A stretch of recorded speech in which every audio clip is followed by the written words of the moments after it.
24 Januari 2023. Jam sifar 400. Suhu di dataran Donetsk Selatan berada di bawah takat beku. Dari luar, menara tinggi Fuladah kelihatan seperti telah ditinggalkan sepenuhnya. Tetapi di sebalik rangka yang kosong itu, skuad anti kereta kebal Ukraine sedang menunggu. Mata mereka tertumpu pada laluan selatan, menunggu perisai Rusia datang. Tiba-tiba, langit diterangi oleh pelancar roket berganda BM-21 Grad bersama pelancar termobarik TOS-1A Scorching Sun yang bertujuan untuk menukar bangunan pangsapuri bertingkat tinggi di bandar itu menjadi timbunan runtuhan. Di atas tanah, kereta kebal T-80 bergerak melintasi hamparan salji yang menutupi permukaan bumi. Dengan infanteri dari Brigade ke-155 dan ke-40 bersama Brigade Senapang Bermotor ke-36 dan unit-unit khas lain mengikuti dari belakang, bergegas menuju Volodymyr dari arah tenggara dan barat daya. Bagi pihak Rusia, inilah saatnya, detik yang telah mereka persiapkan selama ini. Dan kejayaan atau kegagalan misi mereka bergantung kepada kelajuan dan kekuatan untuk mereka berjaya. Ini tidak boleh berubah menjadi pertempuran yang berlarutan. Ia mesti dilakukan dengan pantas dan tepat. Dengan Rusia berharap untuk melancarkan serangan kilat. Bergegagas melalui kawasan lapang di sekitar bandar, mencari pelindungan di antara daca dan bangunan kecil lain di pinggirnya. Dan kemudian menyerbu ke pusat bandar sebelum para pertahanan Ukraine sedar apa yang sedang berlaku. Ini adalah strategi Kolonel Jeneral Rustam Muradov, Komander Daerah Ketenteraan Timur. Terlalu banyak yang dipertaruhkan dalam pertempuran ini untuk Muradov dan jentera perang Kremlin. Dan jeneral itu berharap bahawa bilangan tentera yang ramai serta kekuatan perisai yang ada padanya akan cukup untuk mencapai kemenangan yang sangat diperlukan. Tetapi rancangan Muradov sama sekali mengabaikan pengajaran yang sepatutnya telah dipelajari di Pavlivka. Di sana, pasukan penyerang dan kolum berperisai Rusia yang bergerak di laluan yang boleh dijangka dalam formasi yang boleh dijangka telah dipintas dan dimusnahkan oleh pasukan pertahanan Ukraine. Dan perkara yang sama mula berlaku di Fuladah. Muradov mengarahkan kolum berperisai besar miliknya untuk mara di sepanjang beberapa jalan berturap dan laluan tanah yang masih boleh dilalui ke bandar itu. Dengan kereta kebal di hadapan dan kenderaan tempur BMP di belakang, menggunakan kelebihan ketinggian mereka, peninjau Ukraine dapat melihat musuh datang dari jauh. Mengikut laluan yang tepat, seperti yang mereka jangkakan, laluan yang sama yang telah mereka pasang dengan periuk api dan telah disasarkan. Dengan sistem artileri mereka yang diletakkan dengan selamat beberapa batu jauhnya, pihak Ukraine hampir tidak perlu bergerak. Mereka hanya memerhati dan menunggu ketika pihak Rusia masuk ke dalam perangkap mereka. Dan pihak Rusia tiada pilihan selain memandu secara membuta tuli ke dalam zon tembakan artileri yang telah ditetapkan lebih awal ini. Jika anda lihat di sini, pada dataran rata, tanpa ciri di sebelah selatan, anda akan faham sebabnya. Mara ke arah Volodymyr menyebabkan pasukan penyerang tidak mempunyai walau seinci perlindungan. Dahulu sebuah bandar pelombongan yang berkembang maju, Fuladah kini menjadi runtuhan yang musnah. Selepas berulang kali dibedil oleh roket dan tembakan artileri Rusia, sejak pencerobohan besar-besaran Kremlin ke atas Ukraine bermula tidak sampai setahun sebelum ini. Tetapi serangan awal itu akan kelihatan tidak begitu penting berbanding dengan apa yang bakal berlaku seterusnya. Selepas berbulan-bulan usaha yang melelahkan, beberapa unit paling elit tentera Rusia dari Brigade Infanteri Laut Pengawal ke-155 dan Brigade Infanteri Laut ke-40 semakin menghampiri bandar itu. Dengan berpuluh-puluh kereta kebal dan kenderaan tempur infanteri di bawah kawalan mereka, kumpulan serangan mekanis besar ini telah diberikan satu objektif yang jelas: menawan Fuladah dengan apa jua cara sekalipun. Di hadapan mereka berdiri para pejuang berani dari Brigade Mekanis Berasingan ke-72 Ukraine yang telah berkubu dan mempertahankan lokasi ini selama berbulan-bulan. Dan mereka langsung tidak berniat untuk menyerahkan walau seinci tanah. Tanpa pertarungan sengit, mereka mungkin kekurangan bilangan dan senjata. Tetapi mereka mempunyai satu kelebihan penting berbanding pihak Rusia, iaitu bentuk muka bumi. Fuladah terletak di kawasan yang sangat tinggi, membolehkan askar-askar Ukraine melihat kedatangan tentera Rusia dan menjejaki setiap pergerakan mereka dengan pandangan yang jelas terhadap musuh mereka. Pasukan Ukraine boleh, pada tahap tertentu, mengawal medan perang, melepaskan tembakan penindasan dan memaksa tentera Rusia melalui laluan sempit serta titik sempit yang mudah dikawal. Tempat-tempat seperti inilah di mana stok terhad periuk api, artileri dan senjata anti kereta kebal Ukraine boleh menjadi penentu utama. Ini adalah taktik yang pernah mereka gunakan sebelum ini. Tetapi, ia tidak pernah dicuba terhadap pasukan sebesar ini. Ini akan menjadi ujian kritikal terhadap taktik kedua-dua pihak. Pertempuran kereta kebal terbesar dalam perang Rusia-Ukraine bakal bermula. Dan nasib salah satu bandar yang paling bernilai strategik dalam konflik ini tergantung di hujung tanduk.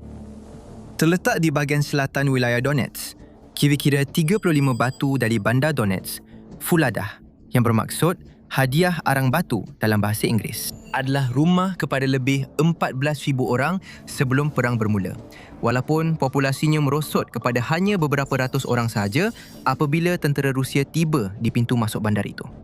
Ia pernah dirancang untuk menjadi salah satu bandar pelombongan terbesar di negara ini dengan rancangan untuk membina 10 lombong secara keseluruhan dan membawa masuk sekitar 100,000 orang dari pelbagai tempat untuk memacu pertumbuhan dan pembangunan bandar tersebut. Namun, rancangan tersebut tidak pernah benar-benar menjadi kenyataan. Beberapa lombong masih sempat dibina di sini dan bandar ini kekal sebagai satu nod ekonomi yang kecil tetapi masih penting untuk wilayah Donbas yang lebih luas. Bandar ini mungkin tidak kelihatan begitu penting kepada pemerhati biasa. Tetapi dari sudut ketenteraan, Fulada mempunyai dua faktor kritikal yang memihak kepadanya. Yang pertama ialah ketinggiannya. Ia dibina di atas dataran tinggi. Ia adalah titik tertinggi di seluruh kawasan, menghadap hamparan dataran rata tanpa ciri ke hampir semua arah. Tiada hutan untuk bersembunyi, tiada bukit atau kontur untuk berlindung. Ini menjadikannya jauh lebih mudah untuk dipertahankan berbanding berpuluh-puluh bandar dan kampung di sekeliling yang bertaburan di antara dataran. Ketinggian Fulada menjadikannya mustahil untuk melakukan sebarang serangan hendap atau serangan mengejut ke atas bandar itu kerana pihak pertahanan sentiasa dapat melihat musuh yang datang. Aspek kedua yang penting tentang Fulada ialah lokasinya yang strategik. Ia terletak berhampiran dengan laluan jalan raya dan kereta api utama. Sebagai contoh, di sebelah utara terdapat lebuh raya N15 yang menghubungkan bandar-bandar utama Donetsk dan Zaporizhia. Sementara itu, di sebelah selatan terletak satu laluan kereta api utama yang melalui bandar Mariupol yang diduduki dan seterusnya ke semenanjung Crimea. Fulada berada cukup dekat sehingga Ukraine boleh menggunakan artileri dengan berkesan untuk menembak ke arah kereta api bekalan Rusia yang menuju ke lokasi-lokasi tersebut. Jadi, jika Rusia dapat menguasai bandar itu, bukan sahaja mereka boleh menggerakkan bekalan dengan lebih selamat melalui laluan kereta api, tetapi tenteranya juga boleh mara ke kubu kuat Ukraine yang lain seperti Kurahovo dan Pokrovsk di sebelah utara. Inilah sebabnya, sebuah bandar yang kelihatan tidak penting menjadi begitu penting. Ia bukan sekadar bandar biasa, ia adalah sebuah kubu kuat.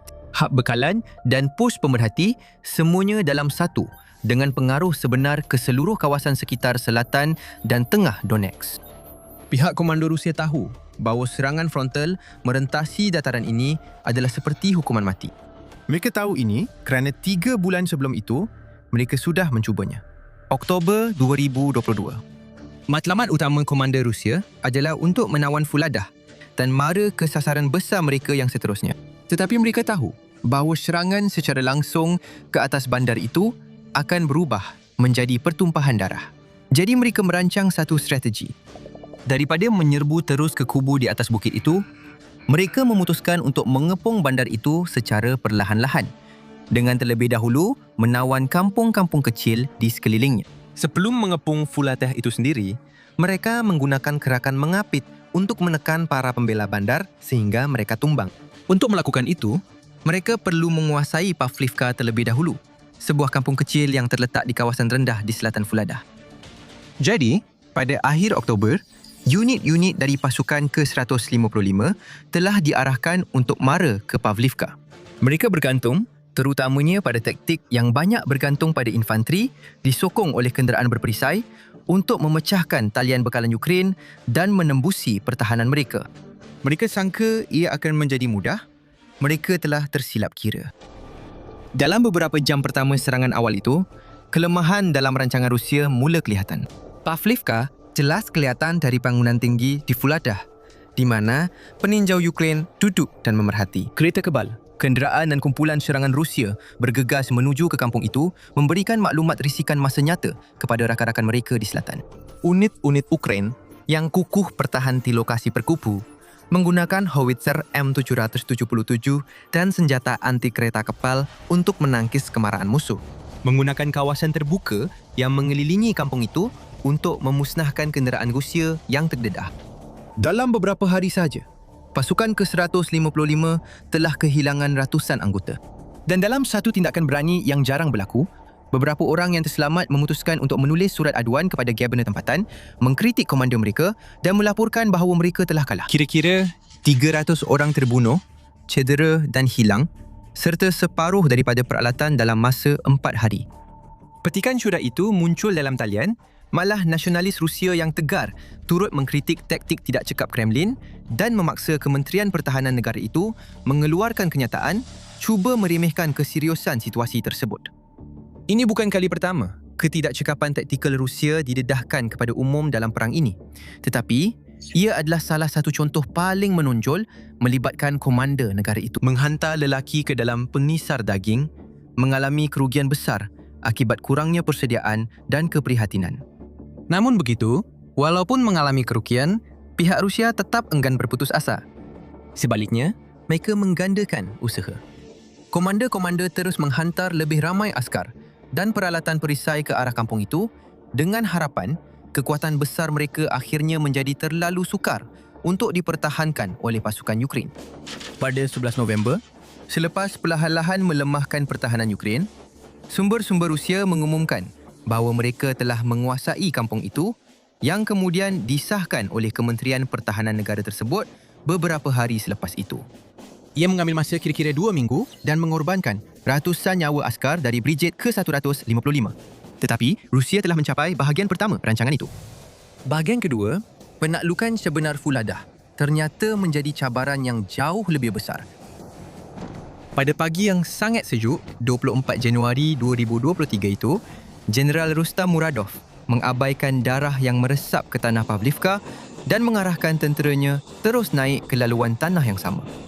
Menjelang akhir gelombang pertama, medan perang dipenuhi dengan sisa-sisa kereta kebal dan rangka kenderaan yang masih berasap. Ramai antara mereka melanggar periuk api TM62 yang telah diletakkan di sepanjang jalan dan titik sempit menuju ke bandar. Apabila kereta kebal hadapan terkena periuk api ini, keseluruhan konvoi terpaksa berhenti, menghalang laluan kenderaan di belakang mereka. Mereka kemudiannya menjadi sasaran mudah untuk tentera anti kereta kebal Ukraine yang muncul dari tempat persembunyian dan melancarkan senjata seperti Javelin dan senjata anti kereta kebal ringan generasi baharu. Untuk menumpaskan kenderaan infanteri yang terkandas di belakang, mana-mana tentera Rusia yang masih hidup terperangkap di antara kereta kebal yang dipasang periuk api di hadapan mereka dan sisa-sisa terbakar kenderaan pengangkut tentera di belakang. Kenderaan lain cuba bergerak masuk untuk membantu dalam proses pemindahan dan penyelamatan. Tetapi, mereka juga terdedah apabila tembakan artileri Ukraine menghujani dari atas dan dron pengawasan berlegar di udara untuk memberikan koordinat tepat di mana untuk menyerang. Menyedari bahawa mereka pasti akan mati jika terus berada di situ, askar-askar Rusia membuat keputusan berani untuk turun dari kenderaan dan berlari melintasi padang terbuka sementara letupan berlaku di sekeliling mereka. Muradov memerhati dengan penuh ketakutan apabila kekakuan taktikalnya terbongkar. Tetapi sudah terlambat untuk berundur. Sekarang, dia menggesa lebih banyak kereta kebal dan kenderaan tempur untuk masuk ke dalam pertempuran. Dengan jalan raya diskat, beberapa kenderaan ini memilih untuk membelok keluar dari laluan dan masuk ke kawasan lapang dengan andaian atau mungkin harapan bahawa kawasan itu tidak dipasang periuk api. Mereka tidak menyedari perkara itu. Para pertahanan Ukraine juga telah menjangkakan perkara ini dan sedang aktif menembak lebih banyak periuk api anti perisai yang dilancarkan dari jauh ke kawasan tersebut dengan bantuan howitzer mereka. Peluru artileri khas 155mm ini direka untuk menyebarkan 9 periuk api anti kereta kebal kecil ke kawasan yang luas, membolehkan Ukraine mencipta ladang periuk api baharu serta-merta. Apabila lebih banyak konvoi Rusia mara, Ukraine mengubah kawasan sekeliling mereka menjadi perangkap maut yang tidak dapat dielakkan. Mereka tidak boleh mara, mereka tidak boleh berundur. Panik mula melanda, dengan lebih ramai kru Rusia meninggalkan kenderaan mereka dan melarikan diri untuk menyelamatkan nyawa. Hari-hari berlalu seperti ini, dengan serangan tanpa henti Rusia dipatahkan oleh pertahanan Ukraine. Bandar itu turut menerima serangan dengan roket dan meriam kereta kebal Rusia, meletupkan lubang pada bangunan pangsapuri Soviet lama dan struktur lain yang masih berdiri. Tetapi kerugian pihak Kremlin jauh lebih besar berbanding pihak Ukraine menurut laporan pelbagai media. Berpuluh-puluh kenderaan dimusnahkan setiap hari. Seperti pada 13 Februari, apabila sekurang-kurangnya 31 kenderaan berperisai dimusnahkan oleh satu serangan hendap Ukraine. Gelombang demi gelombang serangan berjentera gagal mencapai kesan yang diinginkan dan jumlah tentera serta aset yang hilang terus meningkat. Dalam talian, imej dan video tersebar menunjukkan sisa-sisa kereta kebal T-80 yang masih berasap dan BMP yang hancur. Manakala mayat-mayat askar Rusia yang gugur bertaburan di ladang-ladang pada minggu pertama Februari, infanteri laut Rusia ke-155 telah mengalami kemusnahan besar. Askar-askar elit armada Pasifiknya telah digantikan dengan tergesa-gesa oleh rekrut-rekrut baru yang hanya mempunyai beberapa minggu latihan sahaja, dan mereka juga terus terbunuh dan cedera dalam jumlah yang besar. Moral jatuh merudum, dan walaupun serangan hampir berterusan, Brigade ke-72 Ukraine tetap menguasai Fulada. Tetapi Muradov tidak akan mengalah. Dia telah mendedikasikan hidupnya kepada tentera Rusia. Bermula sebagai komander pelatun pada tahun 1990-an sehingga dinobatkan sebagai Wira Persekutuan Rusia oleh Vladimir Putin. Tetapi kini, berdepan dengan kegagalan taktikal sepenuhnya, reputasinya terancam. Untuk memastikan tenteranya kekal di landasan untuk mencapai objektif mereka, dia terpaksa mengambil langkah terdesak. Tawanan perang Rusia yang ditangkap sekitar tempoh ini mendedahkan bahawa pegawai atasan mereka mula menggunakan apa yang dipanggil pasukan penghalang atau anti-mundur, iaitu skuad tentera yang ditempatkan di belakang unit serangan utama dengan arahan tegas untuk menembak mana-mana orang Rusia yang berani berundur tanpa kebenaran. Rusia secara efektif memaksa tenteranya sendiri ke barisan hadapan dengan ancaman senjata, menghantar lelaki mereka ke medan maut tanpa sebarang harapan untuk terus hidup. Reputasi Jeneral Muradov hancur berkecai. Blogger Rusia berulang kali mengecam sifat pengecut dan ketidakcekapan beliau apabila taktiknya yang membazir menyebabkan lebih banyak kehilangan nyawa, kereta kebal dan kenderaan lain, iaitu kehilangan perisai Rusia paling besar secara tertumpu sejak perang bermula. Setiap hari adalah ulangan kepada hari sebelumnya. Lebih ramai tentera dan kereta kebal dihantar masuk hanya untuk dimusnahkan dalam beberapa jam selepas itu tanpa sebarang kemajuan dicapai. Ketika para pembela Ukraine yang berparit terus memperkukuhkan pertahanan mereka, keseluruhan pertempuran ini menjadi gambaran kecil kepada peperangan yang lebih besar. Ini adalah contoh jelas tentang taktik Rusia yang kaku dan ketidakmampuan mereka untuk menyesuaikan diri dengan situasi di hadapan mereka apabila mereka berulang kali mengorbankan askar dan senjata tanpa mampu menukar kelebihan jumlah mereka kepada sebarang kelebihan di medan perang.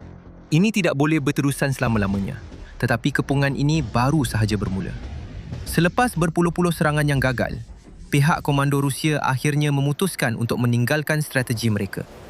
Oleh kerana pasukan Rusia tidak dapat mendekati bandar itu, komander mereka memutuskan pilihan terbaik seterusnya adalah untuk memusnahkannya dari jarak jauh.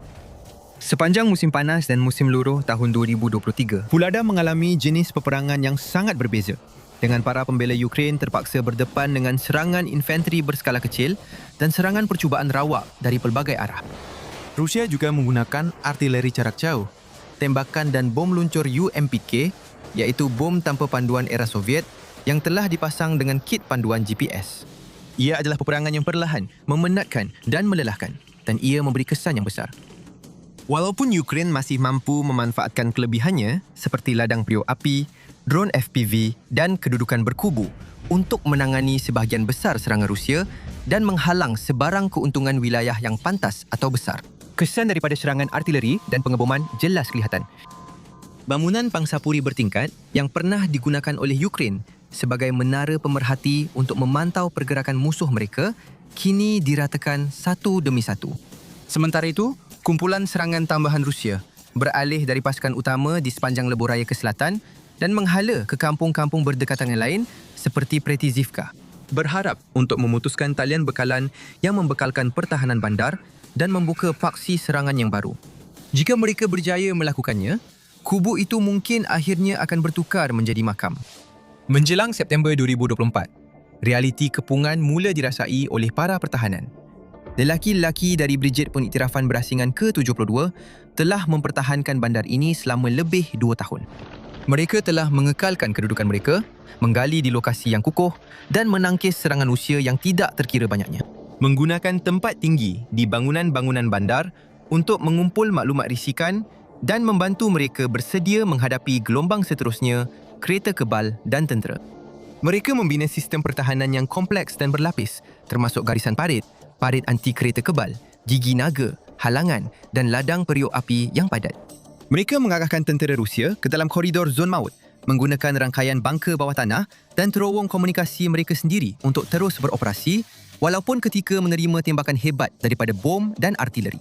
Apabila tentera Rusia mengubah taktik mereka, para pertahanan Ukraine menyesuaikan diri, lebih menumpukan pada serangan drone dan tembakan senjata ringan terhadap skuad kecil tentera yang dihantar oleh komander Kremlin ke arah mereka.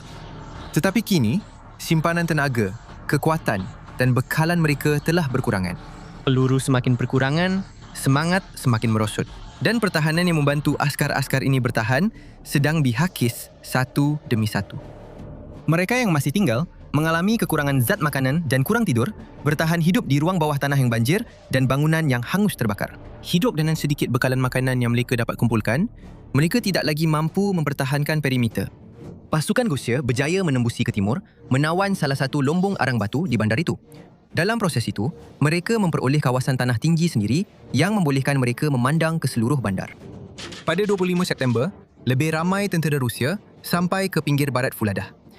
Gerakan mengepung itu sudah lengkap, yang tinggal hanyalah mengetapkannya. Dalam hari-hari berikutnya, tentera Ukraine menerima arahan yang mereka berjaya tangguhkan sekian lama, iaitu arahan untuk berundur. Dalam kumpulan kecil dan di bawah pelindungan asap, bom tangan dan kegelapan, mereka cuba melarikan diri sementara drone FPV Rusia berlegar di udara untuk memburu mereka.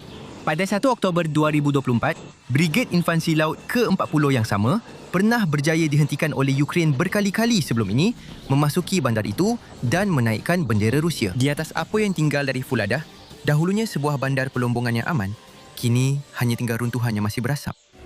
Ia satu kemenangan, tetapi kemenangan yang hampa dan ia datang dengan kos yang amat dahsyat.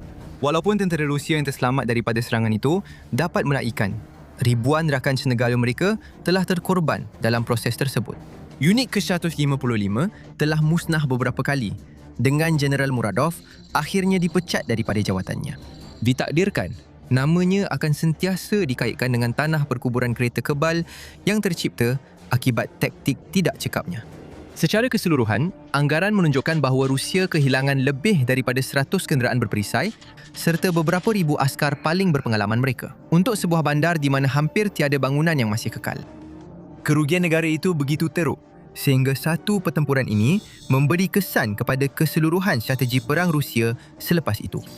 Institut Kajian Perang mencatat bahawa komander Rusia di sepanjang barisan hadapan.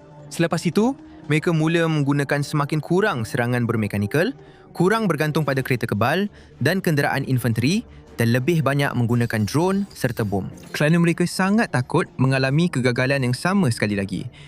Sementara itu, Ukraine mengalami hanya sebahagian kecil daripada kerugian Rusia, walaupun mempunyai bilangan anggota dan sumber yang lebih sedikit, para pembela Ukraine telah membuktikan perkara itu. Walaupun dalam era bahan letupan berat dan kenderaan udara tanpa pemandu, kubu di atas bukit dengan pandangan yang luas tetap sukar untuk dimusnahkan seperti mana berabad-abad dahulu.